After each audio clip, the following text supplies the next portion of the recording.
Most people think persuasion begins with the message, the pitch, the words you use, the offer you make. But Robert Cialdini flips that entire idea on its head. He says that the real moment of influence, where decisions are truly shaped, happens before the message is even delivered. That space before the conversation, before the sales page, before the negotiation, that's where the game is won or lost. And that's what Pre-Suasion is all about. It's the art of arranging someone's attention, emotions, and mindset in just the right way before you make your ask. It's not manipulation. It's not deception. It's strategy at the psychological level. Because the moment someone's attention is focused, their reality begins to shift, and their openness to influence increases dramatically. Cialdini discovered something profound while studying the science of persuasion. What we focus on in the moment becomes what we believe matters most, even if it was randomly chosen. Even if it wasn't important 5 seconds ago. Attention creates importance. And if you can guide someone's attention to the right place at the right time, you don't have to push, they lean in. Think about how powerful that is. Instead of convincing someone with brute force, logic, or charisma, you prepare the space in their mind so that your message feels inevitable, like it was their idea all along. This isn't theoretical. It's backed by mountains of research. In one study, for example, job candidates who were asked questions that subtly focused the interviewer's mind on achievement ended up being seen as significantly more competent, just because of how the interview started. Not the content of their answers. Not their background. Just the priming of attention. That's persuasion. Creating a state of mind that makes people more receptive, more trusting, more engaged, before they even realize what's happening.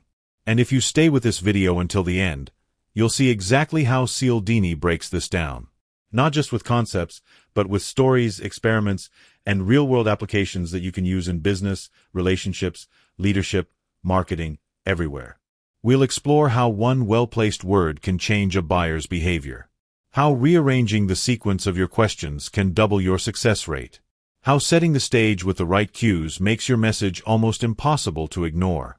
But most importantly, we're going to shift how you think about influence. Because it's not just about what you say. It's about when, where, and how you say it.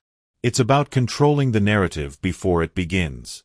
And once you learn to do that, quietly, intentionally, ethically, you'll stop chasing people. They'll start leaning in. Because they won't feel pushed. They'll feel pulled. And that's the magic of persuasion. Let's begin. Part 1. Attention is influence. Most people assume that the key to persuasion lies in logic, emotion, and delivery. That if you get your words right, if you hit the perfect mix of passion and clarity, people will buy in. But Cialdini points out something far more subtle and far more powerful. The real moment of influence comes the instant before the message begins. It happens when you direct someone's attention. Where attention goes, importance grows. That's the psychological truth at the core of this entire book. The second you place someone's focus on a particular idea, emotion, or question, that thing begins to dominate their perception. It becomes the lens through which they interpret everything else that follows. And the shift is instant, almost invisible, yet completely transformative. Cialdini doesn't just suggest this as a theory. He shows it through research. Like the experiment where shoppers entering a furniture store were greeted with background visuals. Some saw fluffy clouds, others saw coins. Those who saw the clouds were far more likely to emphasize comfort when choosing a sofa. Those who saw the coins, they talked more about price. The kicker? None of them remembered the visuals. But their focus had been redirected. And that redirection subtly, powerfully shaped their decisions. That's the kind of influence most people never see coming. Because we tend to think we're in control of our judgments. That we weigh evidence fairly, that we choose based on logic or desire. But what Cialdini makes painfully clear is that most of our choices are made under the influence of whatever our minds were focused on just before. And that changes the entire game. The best persuaders, it turns out, aren't just good talkers. They're good framers. They know how to set the stage before the conversation starts. They don't jump into the pitch. They craft the moment before the pitch. They ask a question that makes you reflect on your past successes. They point your attention toward what you might gain, not just what you could lose. They shift the emotional temperature before ever mentioning what they want from you. It's not manipulation. It's intention. Because focus is a form of suggestion. And suggestion, once embedded, makes persuasion effortless. Not because people are being tricked, but because their minds have already begun moving in a direction that makes saying yes feel natural. Cialdini calls this privileging a piece of information, giving it more weight, more presence, more mental gravity, before the person even knows they're carrying it. And once something has been privileged in the mind, everything else gets judged in relation to it. Think about how this plays out in real life. A salesperson might ask, "Would you consider yourself someone who makes bold decisions?" before showing you a bold offer. A teacher might ask students to recall a time they solved a tough problem, just before introducing a new one. A leader might begin a difficult conversation with a reminder of shared values, not because they want to soften the message, but because they want the audience focused on unity rather than threat. And once that attention is set, it's like laying down railroad tracks. The message that follows doesn't have to fight its way through resistance. It just rolls forward. That's the essence of persuasion, the quiet, often unnoticed setup that makes the outcome feel like it was always meant to happen. It's not loud. It's not forceful. But it works over and over again because it works with the natural mechanics of how the mind forms conclusions. So instead of obsessing over the perfect message, maybe the smarter move is to shape the moment before the message. That's where perception is most malleable. That's where you earn trust before it's tested. That's where influence quietly begins. And the ones who master that moment, they rarely have to push. Part 2. The hidden power of context. So much of what we think of as decision-making is really just context reading. People don't evaluate options in a vacuum. They evaluate based on what's happening around them, what they've just seen, what they've just felt. And this is where persuasion becomes almost invisible in its power. Because the context you create, before the actual message arrives, becomes the filter through which the entire message is interpreted. Cialdini goes deep into this idea, that you don't need to change the content to change the outcome. You just need to adjust the context. Set the right mood, cue the right emotion, arrange the right environment, and suddenly what you're offering feels different. Even if it's exactly the same offer. He shares example after example where subtle environmental shifts made huge psychological differences. A website selling luxury goods saw conversion rates skyrocket when background images of soft clouds were shown. Customers felt emotionally primed for comfort. Switch the image to pennies, and suddenly everyone became price-conscious. But here's the key: none of the visitors noticed what had changed. The effect was subconscious, but the results were real. Context frames perception, and perception drives choice. This is why persuasion isn't just about priming people with words. It's about designing moments. The lighting in a room. The sequence of questions. The first image in a slide deck. The smell in a store.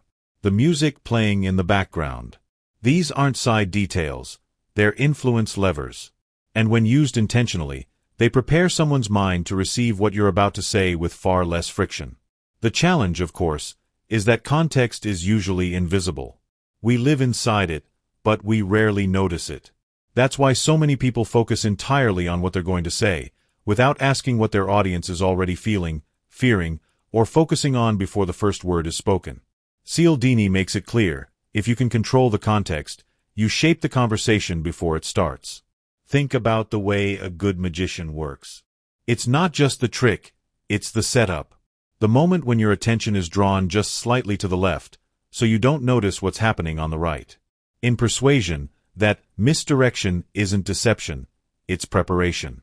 It's the ability to cue a certain state of mind before presenting the moment that counts. And once that state is set, the message that follows doesn't have to push. It lands naturally. It feels aligned. It feels true, not because it's flawless, but because it fits the frame the person is already looking through. Cialdini tells us that great communicators, marketers, and leaders understand this intuitively. They're not just selling a product or making a case, they're engineering readiness. And readiness doesn't come from facts or logic. It comes from environment, timing, emotional setup. You can't control someone's final decision, but you can control the conditions under which they make it. And if you control the conditions, you shape the outcome more than most people ever realize. That's what makes context the ultimate persuasion tool. Part 3. Words that open doors. If attention is influence and context is the lens, then words are the keys, tiny tools that unlock entire mental pathways. What Cialdini discovered in his research is that certain words and phrases don't just carry meaning, they carry direction. They don't persuade directly. They prepare the mind to move in a specific way before the persuasion even begins. And that's where real influence hides.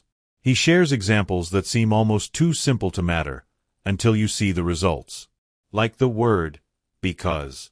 In one study, people trying to cut in line at a copier were more successful when they added a reason, even if the reason was meaningless. Just saying, because I need to make some copies, dramatically increased compliance. Why? Not because the explanation was compelling, but because the word, because, acted as a mental cue that justified action. Created a sense of logic, even where there was none. That's persuasion in action. It's not about the strength of the argument. It's about the psychological effect of how the idea is introduced. Because the moment a word shifts someone's perception of what's happening, their behavior begins to follow. Cialdini explains how this applies in real-world settings. In negotiations, interviews, marketing copy, even casual conversations. When you ask someone, are you the kind of person who... You're not just gathering information. You're planting a seed. You're inviting them to adopt an identity, one that aligns with the behavior you're about to suggest. And if they accept that identity, even subtly, the persuasion becomes effortless. You're no longer convincing them. They're convincing themselves. This is the beauty of language when it's used with intention. A single phrase can shift the frame. A small question can make someone more receptive. Even subtle choices in adjectives, calling something inviting instead of available, or saying exclusive instead of limited, can alter how someone perceives value, risk, or belonging. But here's where it gets deeper. Cialdini emphasizes that words don't work in isolation. They work because of timing. The same sentence, delivered 5 minutes earlier or later, can land with totally different impact, depending on the emotional and attentional state of the listener. That's why great communicators don't just think about what to say. They think about when to say it. They sense the moment. They know when someone's guard is up, and when the door is cracked open just enough to let the right idea slip through. And that's the real art of persuasion. Not forcing people to agree, but guiding them gently to a place where agreement feels like the next natural step. Because when the words are right, and the moment is right, and the context has been shaped just enough, the mind opens. And when the mind opens, even just a little, persuasion doesn't need to fight its way in. It walks through the front door. Part 4. The pull of association. Sometimes, it's not the message itself that does the persuading. It's what surrounds it. The feeling in the room. The face that delivers it. The color of the background, the music playing underneath, the emotion subtly stirred just moments before. Cialdini goes deep into this idea of association. How things that aren't directly part of a message still shape how we receive it. And not just a little. Sometimes, they're the difference between someone saying yes and someone walking away without even knowing why. We like to think of ourselves as rational. But human beings are deeply associative creatures. We link ideas to feelings, feelings to symbols, and symbols to meaning, automatically, often without realizing it. That's why advertisers use attractive faces, patriotic imagery, or symbols of prestige. But the principle runs even deeper than that. One of the most powerful things Cialdini reveals is that what we feel in the moment becomes attached to whatever we're focused on. So if someone makes us laugh, or feel safe, or seen, we unconsciously associate those emotions with the message they're delivering, even if the two aren't logically connected. That's why great persuaders don't just build arguments. They build moments. They understand that persuasion is often emotional before it's rational. That people buy into feelings, and then justify with logic later. So they arrange their message in a way that places it next to something positive, aspirational, or trust-inducing. So when the message hits, it doesn't have to work alone. Cialdini tells the story of how subtle cues, like being asked to hold a warm cup of coffee, can increase feelings of warmth and trust toward a stranger. That's not coincidence. That's embodied association. The warmth you physically feel influences how you emotionally respond. And that kind of cue bypasses resistance. It speaks to a part of the brain that isn't analyzing, it's experiencing. The same goes for metaphors. For example, describing a business as a well-oiled machine evokes structure and reliability. Call it a living organism, and now the frame is about growth and adaptation. These aren't just words. They're frames that shape the listener's mental model, before the data even arrives. This is why it matters what your message is next to, what mood it rides on, what ideas, images, or emotions it subtly connects with. Because the mind doesn't just listen, it absorbs. And whatever is nearby gets pulled in and becomes part of the picture. So the smartest influencers become curators. They don't just throw messages into the world and hope they stick. They design the environment around the message. They arrange the sensory cues, the emotional tone, the cultural signals, all to pull the mind gently in a certain direction. Not through pressure, through proximity. Because in the end, the message isn't just what you say. It's what people feel when they hear it. It's what lingers in the background. It's the shadow behind your words, the atmosphere around your idea. And when you shape that with care, persuasion becomes less about pushing, and more about pulling people into a feeling they want to stay in. Part 5. The moment before commitment. There's a razor-thin space between consideration and commitment. That split second where someone hasn't said yes yet, but they're leaning. They're open. They're in motion. And it's in that moment, right before the actual choice is made, that the smallest nudge can have the biggest effect. Cialdini shows us that people don't make decisions in a straight line. They move toward commitment in waves, shaped by mood, memory, context, identity. And just before they act, they become especially sensitive to whatever's placed right in front of them. That's the window. That's the moment where persuasion has its final, most critical role. He gives the example of asking someone, "Do you consider yourself a helpful person?" before asking them to volunteer. Just by asking that question, by prompting them to reflect on a self-image, they became far more likely to say yes. Because in their mind, the commitment that followed wasn't just about helping. It was about being consistent with who they just imagined themselves to be. And that's the real trigger. People want to act in alignment with their identity, even if that identity was freshly suggested only seconds ago. What makes this powerful is how subtle it can be. You're not forcing anyone. You're just placing an idea right before the moment of decision. A question, an image, a reflection, and letting the person connect the dots themselves. And when it clicks, it doesn't feel like they were persuaded. It feels like they chose. This is what makes persuasion different from traditional influence. You're not stacking up reasons. You're shaping readiness. You're placing something small in just the right spot, so when they step forward, it feels inevitable. Cialdini reminds us that timing is everything. Say the right thing too early, and it gets ignored. Say it too late, and it gets filtered out. But say it right before the moment of decision, when the mind is scanning for signals, looking for direction, and it becomes the final push. The magic is in understanding what kind of cue works best in that moment. Maybe it's a reminder of shared values. Maybe it's a reflection on something they just achieved. Maybe it's an invitation to see themselves in a certain way. Or even a brief pause that builds just enough anticipation to make the next step feel satisfying. In this space, every detail matters. Your tone, your posture, the question you ask, the visual they see, the feeling they're left with right before you present the option. It's not about adding pressure. It's about activating alignment. Because if you get that moment right, commitment doesn't feel forced. It feels natural. It feels like the only move that makes sense. And once someone commits, not just to the action, but to the identity behind the action, it reinforces everything that follows. That's how real change starts. Not with force, not with hype, but with the gentle placement of an idea in the moment it matters most. Part 6.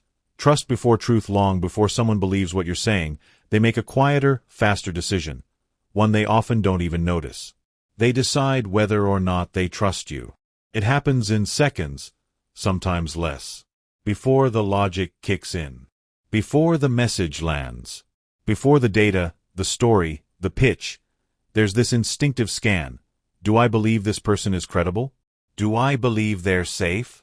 Do I believe they have my best interest at heart? And if the answer is no, the message never really gets in, no matter how smart, accurate, or valuable it might be. Cialdini makes this point with absolute clarity. Trust precedes truth. The brain doesn't process new information neutrally. It filters everything through the emotional lens of the messenger. And if that lens is smudged, cracked, or unclear, the message distorts, or worse, gets rejected entirely. That's why some people can say all the right things and still get nowhere, because they didn't earn trust before they opened their mouth. But here's the part most people miss. Trust isn't built in the moment of persuasion. It's built in the moments before it. The cues, the signals, the context. Cialdini shows us how powerful even small trust cues can be. For example, when a communicator mentions a weakness early, before launching into a pitch, it increases the perception of honesty, because it disrupts the expectation of bias. It signals transparency. It makes the listener lean in, not out. And once that moment of trust is earned, the strength of the argument that follows becomes exponentially more effective. It's not about pretending to be trustworthy. It's about signaling trustworthiness in ways that are real, visible, and emotionally compelling. And it often happens through what you highlight right before the ask. Maybe you acknowledge something difficult. Maybe you name the downside before the upside. Maybe you align with a shared value. Maybe you simply pause, look the other person in the eye, and mean it. The method can vary, but the principle is the same. Trust opens the door that truth walks through. Without it, you're just pushing words into a locked room. Cialdini's research is full of examples where trust cues dramatically changed results. In one experiment, a restaurant that had trouble with no-shows simply asked people, "Will you please call us if your plans change?" and waited for them to respond. That tiny shift, asking for a verbal commitment instead of assuming one, sent the no-show rate plummeting. Why? Because it engaged a sense of responsibility, which is a close cousin of trust. People felt seen. They felt respected. They followed through. This is the psychology of persuasion at its finest. It's not about the pitch. It's about preparing the person to receive the pitch by reinforcing who you are and what you represent, before the transaction begins. So ask yourself, are you spending all your energy trying to prove a point? Or are you showing up in a way that makes people want to listen? Because once trust is in the room, truth has a fighting chance. And without it, even the truth gets tuned out. Part 7. The ethics of influence. Once you realize how powerful persuasion can be, how a word, a glance, a question asked in the right moment can completely reshape someone's decision, it's tempting to think, how far can I push this? Cialdini doesn't avoid that question. He faces it head-on. Because he knows influence in the wrong hands isn't just persuasive. It's dangerous. That's why he closes Persuasion with something most books on persuasion don't even mention: ethics. Not as an afterthought, but as the foundation beneath everything else. Influence, when done right, is about alignment. It's about guiding someone toward a decision that benefits both of you. It's about helping them move toward something they truly value, but may have hesitated to pursue on their own. But when influence is used to deceive, to corner, to manipulate outcomes purely for your gain, something shifts. The relationship becomes transactional. The trust breaks. And the long-term effect is not just personal failure, it's collective cynicism. Cialdini warns that unethical persuasion might win in the short term. You might get the click, the signature, the yes. But you won't keep it. Because people eventually realize when they've been nudged in the wrong direction. And when they do, they don't just reject your offer, they reject you. What separates ethical influence from manipulation is simple: intent. Are you setting the stage to help someone make a better decision? Or are you rigging it so they choose something they wouldn't have if they had all the facts? The line can be thin, but it matters. Cialdini suggests a gut check that's worth remembering. If you were on the receiving end of your own persuasion, would you feel respected or played? That single question reframes everything. Because at its core, ethical influence isn't soft. It's strong. It requires clarity, transparency, and the courage to persuade only when you truly believe the result serves the other person as much as it serves you. And when you operate from that space, everything else works better. Trust deepens. Loyalty builds. Word spreads. Because people don't just remember what you offered. They remember how you made them feel about saying yes. The truth is, the most persuasive people are the ones you trust to never cross the line. They don't force. They frame. They don't manipulate. They guide. They don't take advantage of attention. They honor it. That's the art behind the science. And the legacy that great persuaders leave behind. Conclusion. What Cialdini reveals in Pre-Suasion isn't just a set of tactics. It's a complete shift in how you think about communication, decision-making, and human behavior. Because once you understand that people don't respond only to what you say, but to when, where, and how you say it, you stop guessing. You start designing. Influence doesn't begin with a pitch. It begins with attention, with context, with identity, with the emotional and psychological frame you create before a single word leaves your mouth. And when you shape that moment with care, ethically, intentionally, honestly, your message doesn't have to fight. It flows. It lands. It invites action, not resistance. So if there's one thing to take from this book, it's this: the smartest influencers in the world don't push harder. They prepare better. They ask better questions. They highlight the right values. They speak to the right version of the person they're talking to, before that person even realizes what's happening. That's not manipulation. That's emotional intelligence in action. And now it's your turn. How are you showing up before you ask? What frame are you creating before the moment of truth? What could change if you gave more weight to the space before the message, not just the message itself? Let me know in the comments. I'd love to hear your biggest insight from this video. And if this breakdown helped you see persuasion in a new way, share it with someone who wants to lead, sell, speak, or connect more powerfully. You can also find the full book Pre-Suasion by Robert Cialdini in the affiliate link below. It's packed with real-world research and examples that go even deeper than we covered here. Here on Compact Wisdom, we take timeless books and bring them to life. Clear, practical, powerful, so you can grow not just your mind, but your results. Thanks for watching. And remember, the moment that matters most happens before the message. Use it wisely.